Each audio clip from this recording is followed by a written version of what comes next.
एक लोटे जल में इतना क्या बल है कि जिंदगी के सारे दुख समाप्त हो जाते, सारी समस्या का हल एक लोटा। आखिर एक लोटे जल में ऐसा क्या है?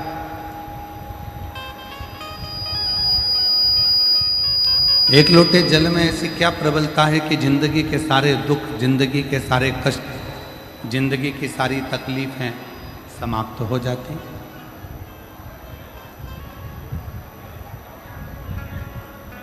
जब कोई संकल्प छोड़ना होता है, आपके हाथ में चावल है नहीं है चलेगा। संकल्प छोड़ना होता है तो आपके हाथ में पैसा है नहीं है चलेगा।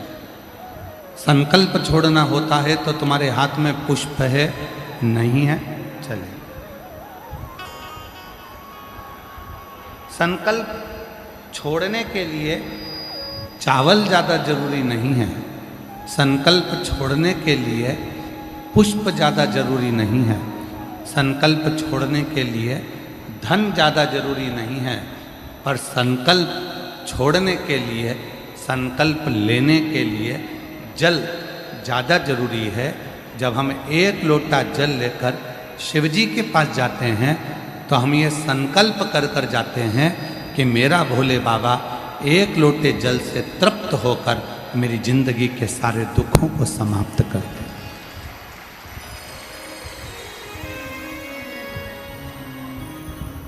वो जल हमारे जीवन के कल को बदल देता।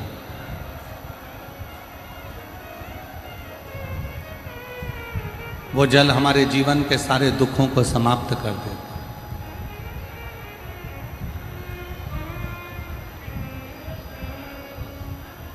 और तेरी कृपा बिना ना हिले एक भी अणु लेते श्वास तेरी कृपा से तनु तनु बखान क्या करूं मैं राखों के ढेर का चपटी बबूत में है खजाना कुबेर का गंगधार मुक्ति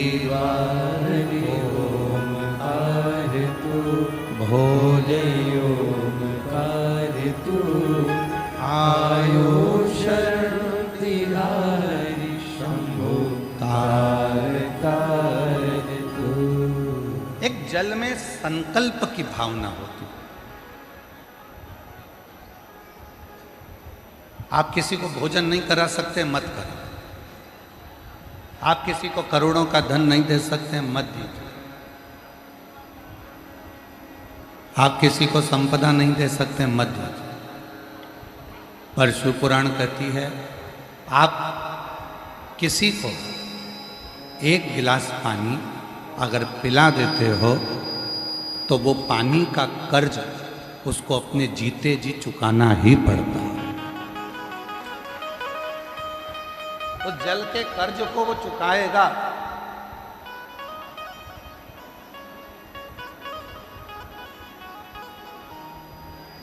कितना सुंदर वर्णन है। एक बार देवऋषि नारद जी ने पूछ लिया था तुमरुका जी से, प्रेशर बढ़ा भैया, बाहर का भी अंदर का भी, स्पीकरों के प्रेशर बढ़ाओ। एक बार तुमरुका जी ने,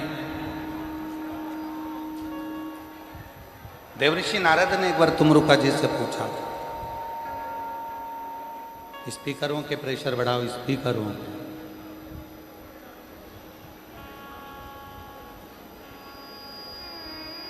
नारद जी ने पूछा तुमरुका जी से, इसमें आवाज नहीं आ रही है। देवऋषि नारद जी ने पूछा तुमरुका जी से कि तुमरुका जी,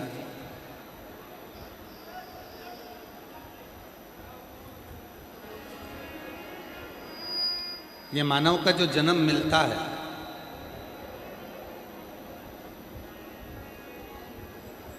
और मान लो वो मानव का जन्म मिला और उस मानव के जन्म में उसने अच्छा कर्म नहीं करा, कोई कर्म श्रेष्ठ नहीं कर पाया, कोई कर्म ठीक नहीं कर पाया,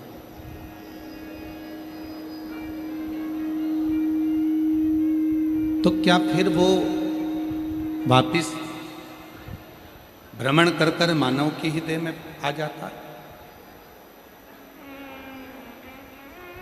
पुनरपि जननम पुनरपि मरणम, जन्म और मरण के प्रपंच से क्या वो वापिस घिरा ही रहता?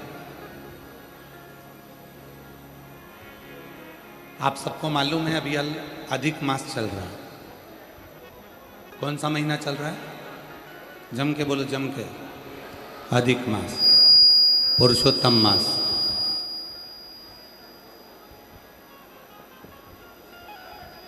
आप सभी के स्मरण में होगा कि इस अधिक मास में 33 चीजों का दान दिया जाता है। किस किस को मालूम है? कितनी चीज देते हैं? मालपुए दान करेंगे तो 33, ठेहुआ दान करेंगे तो 33, पुआ दान करेंगे तो 33, 33। आवाज ही नहीं आ रही है उनके स्पीकरों में। 33 चीजों का दान दिया जाता है अधिक मास में। कभी आपने किसी से पूछा कि ये 33 चीजें ही दान क्यों करी जाती है? 33 मालपुआ का दान ही क्यों करा जाता है? 33 वस्तुओं का ही दान क्यों किया जाता है? अगर आप किसी से पूछेंगे तो कोई आपको बताएगा कि 33 मालपुए का दान, पुए का दान, ठेहुए का दान इसलिए करते हैं कि 30 दिन के तो 30 पुए दान किए जाते हैं।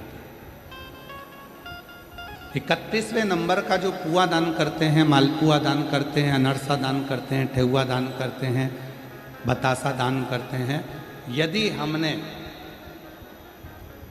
अपनी बहन बेटी के घर का अगर कुछ खा लिया होता है तो उसका दोष ना लगे, उसके लिए 31वें नंबर का पुआ दान होता है। 32वें नंबर का पुआ, मालपुआ, ठेहुआ, अनरसा, बतासा हम इसलिए दान करते हैं कि हमने अगर किसी के घर का सूतक सावड़ का, किसी के घर बच्चा हुआ, हमको मालूम नहीं था, हमने उसके घर का पानी पी लिया। किसी के यहाँ प्राण छूट गए थे, उसके घर सूतक लगी हुई थी, हमने उसके घर का खा लिया, पानी पी लिया, तो दोष न लगे। ये 32वें नंबर का जो पुआ होता है, ये हमें उस सूतक सावड़ के अन्न का भाग या जल का भाग हमने जो ग्रहण करा होता है उससे मुक्त कर देते। और 33वें नंबर का पुआ हम इसलिए दान करते हैं अधिक मास में। 33 मालपुओं में 30 दिन के तो 30, 31वां बेटी के घर का खाया हो, बहन के घर का खाया हो तो दोष ना लगे। 32वां सूतक और सावड़ का अगर खाया है तो दोष ना लगे।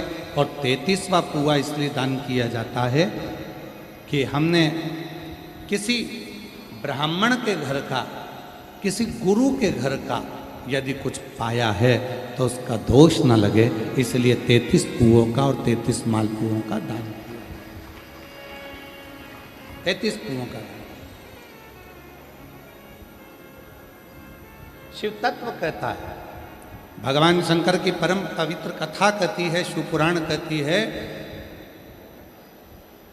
कि भगवान शिव की जो आराधना साधना आप और हम करते हैं, जैसे प्रदोष का दिन आ जाता है, हर महीने की शिवरात्रि आ जाती है, आप लोगों के स्मरण में नहीं रह पाता कि आज प्रदोष है, आप लोगों के स्मरण में नहीं रह पाता कि आज शिवरात्रि है। कई लोग ऐसे हैं, कई मेरी बहनें ऐसी बैठी हैं, कई मेरी जीजियाँ बैठी हैं, कई मेरे जीजा बैठे हैं, कई मेरे बेटा, कई मेरी बेटियाँ, कई मेरे बुजुर्ग माँ बाप, कथा में ऐसे बैठे हैं, उनके स्मरण में नहीं रहता कि आज शिवरात्रि, उनके स्मरण में नहीं रहता कि आज प्रदोष है। वो तो अपने कर्म में लिप्त रहते हैं, कार्य में लगे रहते हैं। कोई दुकान जा रहा है, कोई नौकरी पर जा रहा है, कोई काम में लगा हुआ है, कोई किसी काम में लगा हुआ, उसके स्मरण में नहीं रहता। पर अनायास, भले आपको याद नहीं है, भले आपके स्मरण में नहीं है, फिर भी यदि आप भूल से भी प्रदोष के दिन, प्रदोष काल में अगर शिव जी के मंदिर में जाकर मात्र शिखर का, शिवलिंग का या नंदी का या शिव के द्वार का दर्शन मात्र कर लेते हो, तो ये मानव का शरीर बार बार नहीं मिलता, इससे मुक्ति प्राप्त हो जाती है, मोक्ष हो। पुनरपि जननम पुनरपि मरणम, बार बार जन्म और मृत्यु के प्रपंच से निकलना है तो हमें शिव की शरणागति को ग्रहण करना। शिव से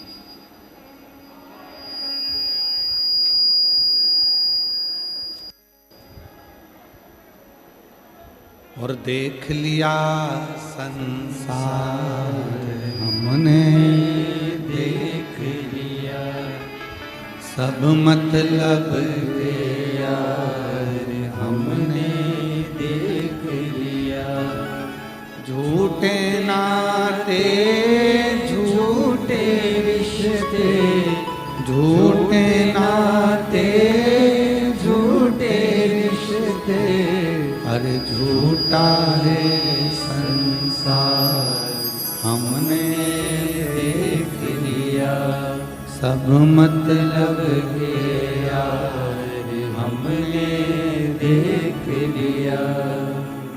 भूलवश में, स्मरण में नहीं है, चित्त में नहीं है, मन में नहीं है, तुम्हारी बुद्धि में नहीं है, भूलवश में।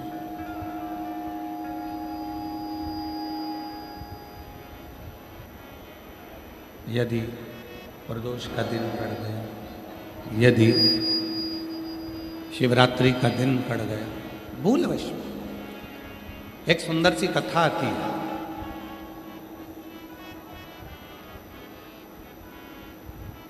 दो भाई थे, एक का नाम था भानु और दूसरे का नाम था भोला। एक का नाम है भानु, दूसरे का नाम है भोला। दो भाई हैं, दोनों का आवाज क्लियर कर दो, ये डीले थोड़ा कम कर कर आवाज खोलो, जिससे बाहर भी आवाज जाए, अंदर भी आवाज जाए। एक का नाम था भानु, दूसरे का नाम था भोला। दो भाई। स्कंद पुराण का बड़ा सुंदर चरित्र, भानु और भोला।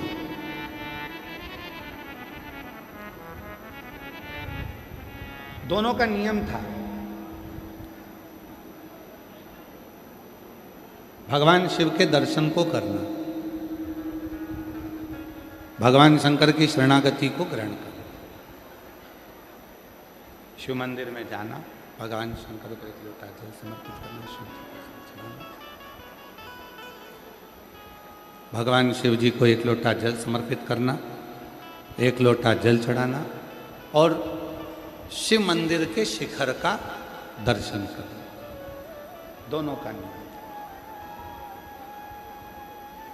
दोनों भगवान शंकर की विरल भक्ति में डूबे रहते हैं। दोनों भानु और भोला दोनों भगवान शिव की विरल भक्ति में डूबे रहते हैं।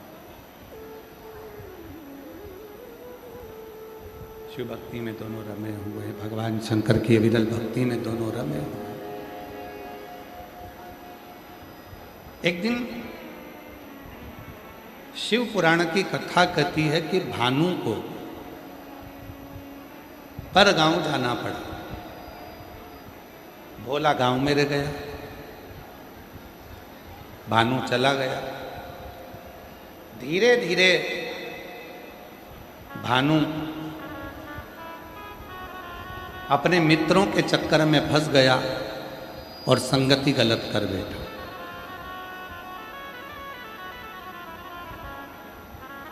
व्यसन में डूब गया, मदिरा का पान करने लगा, मांसाहार करने लगा, गलत कार्य करने लगा। केवल गांव में भोला है।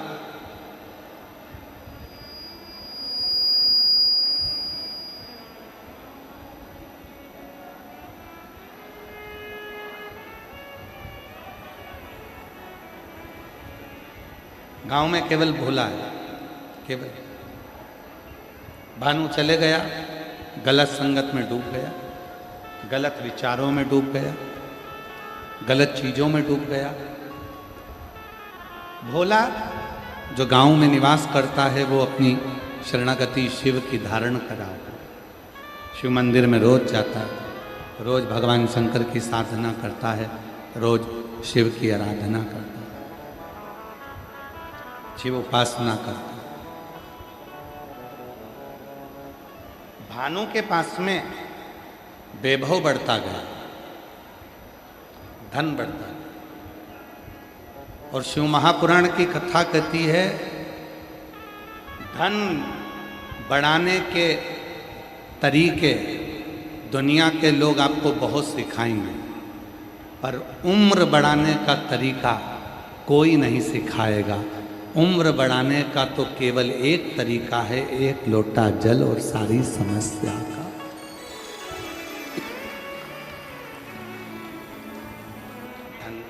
धन बढ़ाने के तरीके तो लोग सिखाएंगे आपको। अच्छी उम्र कैसे बढ़े, हमारे जीवन का श्रेष्ठ समय कैसे आए, वो केवल एक देवाधिदेव महादेव की कथा।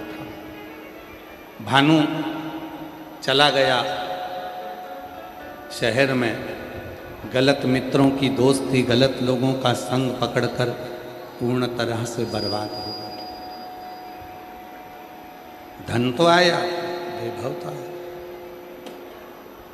पीछे आवाज नहीं आ रही है कि एलईडी नहीं चल रही है? एलईडी की आवाज नहीं आ रही है।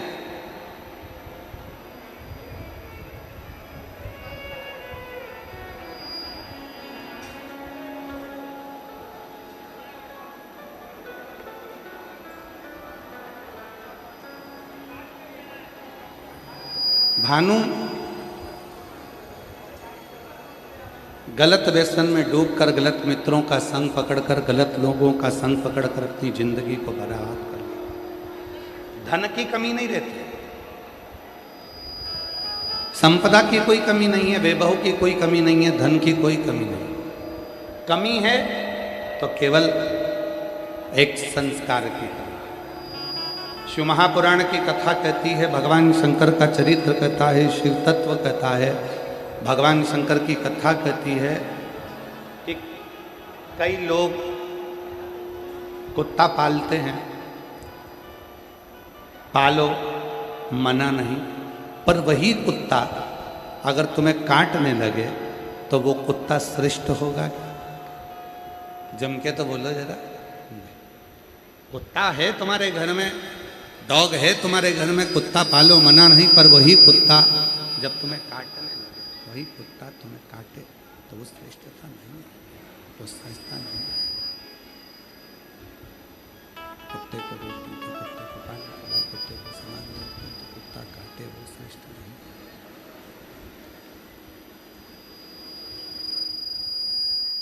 कुत्ते को रोटी तो मना नहीं, को पानी पिलाओ मना नहीं, पर वो कुत्ता तुमको काटे तो वो श्रेष्ठ काटे। शंभु शंभु शंभु शंभु शंभु शंभु शंभु। वो कुत्ता अपने को काटे वो श्रेष्ठता नहीं। जिस कुत्ते को तुमने पाला वो कुत्ता अपने को काटे वो श्रेष्ठ नहीं है। उसी तरह शिव महापुराण की कथा कहती है, धन कमाओ, खूब कमाओ, जितनी तुम्हारे शरीर की कैपेसिटी है उसके अनुसार 4 गुना कमाओ।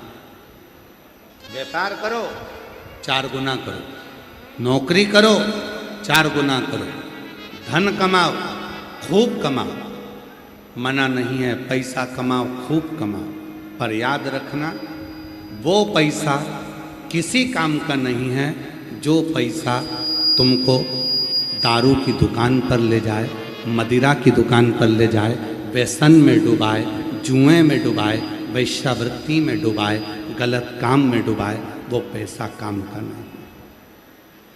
धन कमाओ, खूब कमाओ, पैसा कमाओ, खूब कमाओ, मेहनत करो, खूब करो, 4 गुना धन कमाओ, पर धन ऐसा कमाना कि वो हमारा पैसा हमारे जीवन में सुख दे। मदिरा की दुकान पर, व्यसन में, नशे में, गलत कार्य में लेकर ना जाए। और मत बुरे कर्म कर बंदे, वरना पछताएगा, भगवान की आँखों से तू बच नहीं पाएगा, तू बच नहीं पाएगा। अरे ओ अज्ञानी, मत कर नादानी, अरे ओ अज्ञानी, मत कर नादानी। तेरे कर्म का फल भी तू ही पाएगा, जैसा किया तूने तेरे आगे आएगा। मत बुरे कर्म कर बंदे, वरना पछताएगा, भगवान की आँखों से तू बच नहीं पाएगा, तू बच नहीं पाएगा। अरे ओ अज्ञानी, मत कर नादानी, अरे ओ अज्ञानी, मत कर नादानी। कुत्ता पालो, मना नहीं, कुत्ते को रोटी दो, मना नहीं, कुत्ते को पानी पिलाओ, मना नहीं, कुत्ते को भोजन कराओ, मना नहीं। पर वही कुत्ता यदि तुमको काटे, वही कुत्ता यदि तुमको काटे, तो वो श्रेष्ठता नहीं, वो श्रेष्ठता नहीं। धन कमाओ, खूब कमाओ, पैसा कमाओ, खूब कमाओ, 4 गुना पैसा कमाओ, पर वही धन तुमको गलत व्यसन में डुबा दे, तो वो धन किसी काम का नहीं।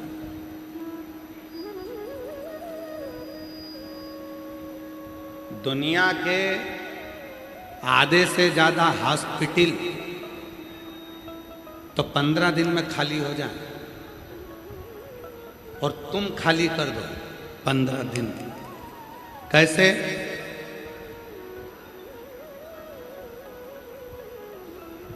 गुटखे का जो पाउच होता है, तंबाकू का जो पाउच होता है, उसके ऊपर कैंसर का फोटो बना होता है। सिगरेट का जो पैकेट होता है, उसके ऊपर कैंसर का फोटो बना होता है। सिगरेट पीने वाला, बीड़ी पीने वाला यदि सही से उस पैकेट को देख ले, तो उसी दिन से वो सिगरेट पीना छोड़ दे। गुटखा खाने वाला जिस दिन उस गुटखे पर कैंसर का फोटो देख ले, तो मुंह का फोटो देखकर गुटखा खाना छोड़ दे। मदिरा की बोतल पर भी लिखा रहता है हानिकारक है, उसको पढ़कर भी अगर कोई मदिरा को छोड़ दे, तो फिर जीवन में जो सुधार आएगा, तो दुनिया के सारे हॉस्पिटल तो 15 दिन में खाली होना प्रारंभ हो जाए। 15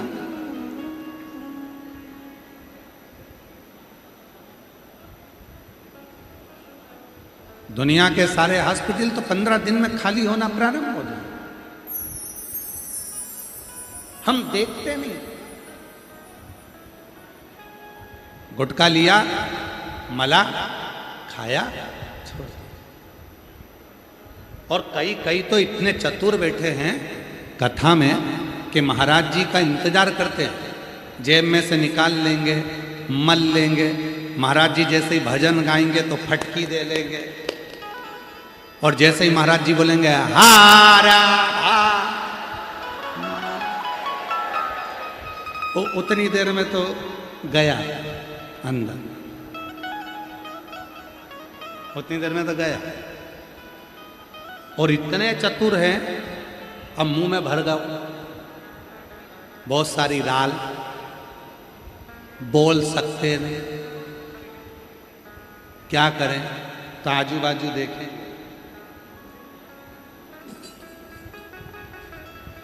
थोड़ी सी दरी नीचे से। पड़ोसन ने पूछ लिया, काका कुछ चले गया क्या?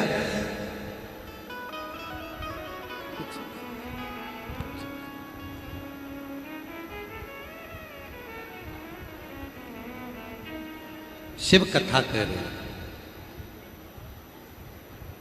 जब व्यक्ति रोग से ग्रसित होता, रोग से जब वो ग्रसित हो जाता है, रोग में गिर जाता है,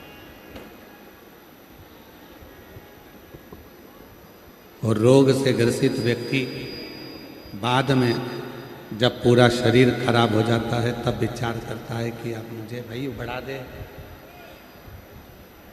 रोग से ग्रसित व्यक्ति बाद में फिर विचार करता है कि अब मुझे ये व्यसन नहीं करना, ये व्यसन नहीं करना।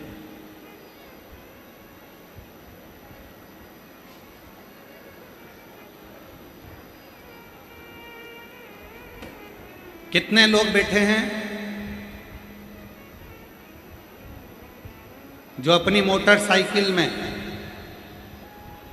पेट्रोल नहीं होता, डीजल नहीं होता तो गटर का पानी डाल लेते हैं, नाली का पानी डाल लेते हैं। कितने लोग हैं? है कोई? साहब हमारी मोटरसाइकिल का पेट्रोल खत्म हो गया। पेट्रोल खत्म हो गया तो फिर क्या करोगे? घासलेट से चला लोगे क्या? बोलो बोलो, जम के बोलो जरा। नहीं चलाओगे। क्या चाहिए? पेट्रोल। डीजल खत्म हो गया तो डीजल चाहिए। है कोई ऐसा जिसके गाड़ी का पेट्रोल खत्म हो गया तो उसने गटर का पानी, नाली का पानी, नाले का पानी, गंदा पानी, कीचड़ का पानी अपनी गाड़ी में डाल लिया और गाड़ी को लेकर चला? कोई। गाड़ी में, पेट्रोल की गाड़ी में अगर घासलेट डाल लेते हो, केरोसिन का तेल डाल लेते हो तो गाड़ी का इंजन बेकार हो जाता है। तो भगवान ने ये शरीर वो गाड़ी दी है, ये गलत नाली के पानी को डालने के लिए नहीं दी है, ये भगवान शंकर के रुद्राक्ष का जल डालने के लिए दी है, तुलसी का जल डालने के लिए दी है। ये गलत पानी डालने को नहीं, ये गलत चीजों के लिए नहीं। पेट्रोल की गाड़ी में घासलेट डाला तो गाड़ी चलना बंद हो जाती है। उसी तरह ये शरीर है जो परमात्मा ने दिया। क्यों दूं?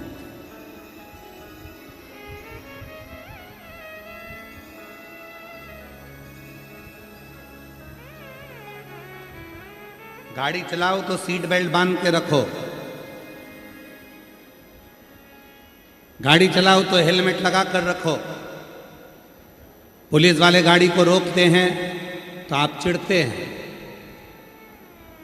उसमें पुलिस वाले का फायदा नहीं है, उसमें प्रशासन का फायदा नहीं है, उसमें फायदा तुम्हारा।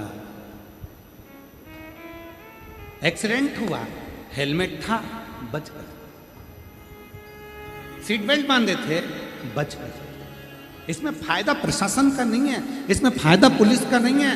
वो तो तुमको जागरूक कर रहे हैं कि तुम सुधरो, तुम सेफ, जितना तुम सेफ रहोगे, जितना तुम सुधरोगे, जितना तुम सेफ रहोगे, उतना तुम्हारे जीवन का सुख होगा, उतना तुम्हारे जीवन का आनंद होगा। तुम सेफ रहो, तुम सुधरो। शंभो शंभो शंभो, तुम सुखे, सेफ। बस शिव पुराण भी यही कर रही है, भगवान शंकर का चरित्र भी यही कह रहा है।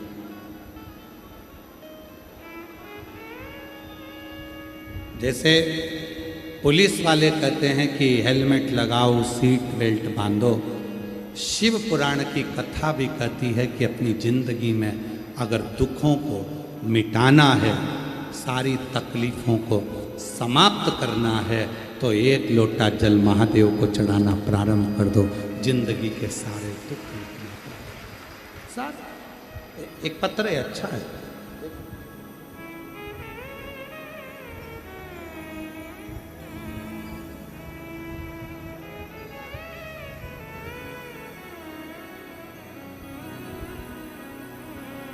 मैं किरण देवी पडरौना जिला कुशीनगर से आई हूँ।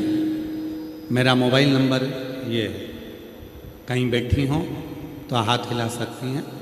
कुशीनगर से हैं, किरण देवी पडरौना, अगर बैठी हों तो आ सकती हैं। मैं किरण देवी पडरौना जिला कुशीनगर, मेरा मोबाइल नंबर ये है। पत्र को आप लोग एलईडी पर पढ़ सकते हैं, आस्था चैनल पर पढ़ सकते हैं। गुरुदेव, कई दिनों से मेरे पेट में दर्द हो रहा था, फिर हमने जांच करवाया तो पता चला कि मेरे बच्चेदानी में 2 गठान हो गई। मेरे बच्चेदानी में 2 गठान हो गई है। डॉक्टर ने कहा दिया कि 10 दिनों के अंदर में ऑपरेशन कराना जरूरी है। हमारे पास सीहोर का रुद्राक्ष था, एक गले में पहना दिया और एक से रुद्राक्ष को पानी में गलाकर जल बाबा को चढ़ाकर जल का आचमन करने लगे। पशुपतिनाथ का व्रत हमने करा और बेटी ने भी करा। पहला व्रत पूरा हुआ था तो बच्चेदानी का जांच कराया तो पता चला कि 1 गठान गल गई थी। और जब पशुपतिनाथ का तीसरा व्रत पूर्ण होते ही गले का रुद्राक्ष जो गले में था वो टूट गया। हम लोगों ने मोबाइल पर आपकी कथा निकाली और उसमें पढ़ा कि मोबाइल पर कथा निकाल कर पढ़ा कि जब गले में पड़ा हुआ रुद्राक्ष टूट जाता है तो उसका क्या फल होता है। हमने आपके मुख से सुना था कि जब गले में पड़ा हुआ रुद्राक्ष अपने आप टूट जाए, समझ लेना कि आपके ऊपर कोई बड़ी तकलीफ आने वाली थी, जो कि भोलेनाथ ने अपने ऊपर ले ली और रुद्राक्ष टूट गया। गुरुदेव, हमारे गले का रुद्राक्ष टूट गया। हमने आपका मोबाइल में निकाला तो पता चला कि उसका मतलब ये होता है, हम 10 दिन का डॉक्टर ने बोला था, हम थोड़ा लेट हो गए हॉस्पिटल जाने में और